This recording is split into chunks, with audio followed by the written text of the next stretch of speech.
The President of the United States!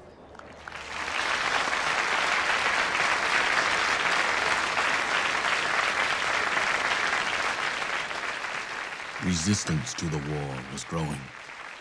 Mr. Lincoln needed to reinvigorate the people, to explain to them, and perhaps himself, why this endless plague of war must continue.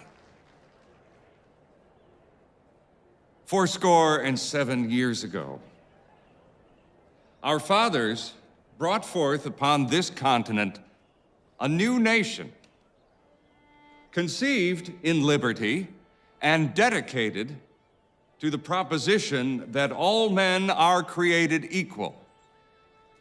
Now, we are engaged in a great civil war, testing whether that nation or any nation so conceived and so dedicated can long endure. We are met on a great battlefield of that war. We have come to dedicate a portion of that field as a final resting place for those who here gave their lives that that nation might live. It is altogether fitting and proper that we should do this.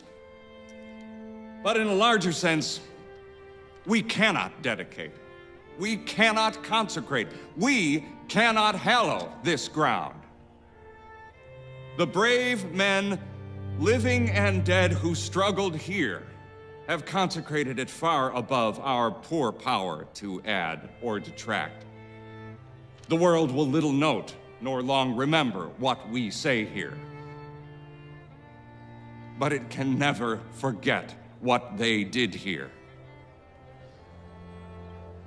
It is for us, the living rather, to be dedicated here to the unfinished work which they who fought here have thus far so nobly advanced.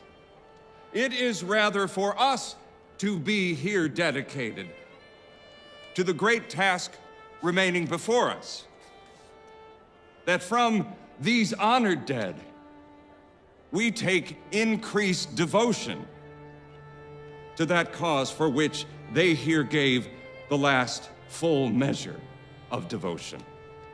That we here highly resolve that these dead shall not have died in vain.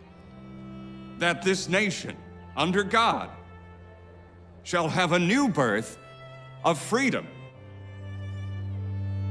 And that government of the people, by the people, for the people, shall not perish from the earth.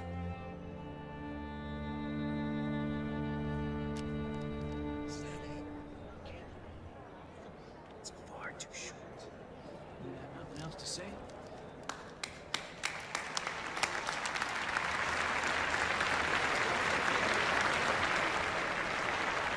Silly, flat, and dish-watery utterances of a man who must be pointed out to intelligent foreigners as the president.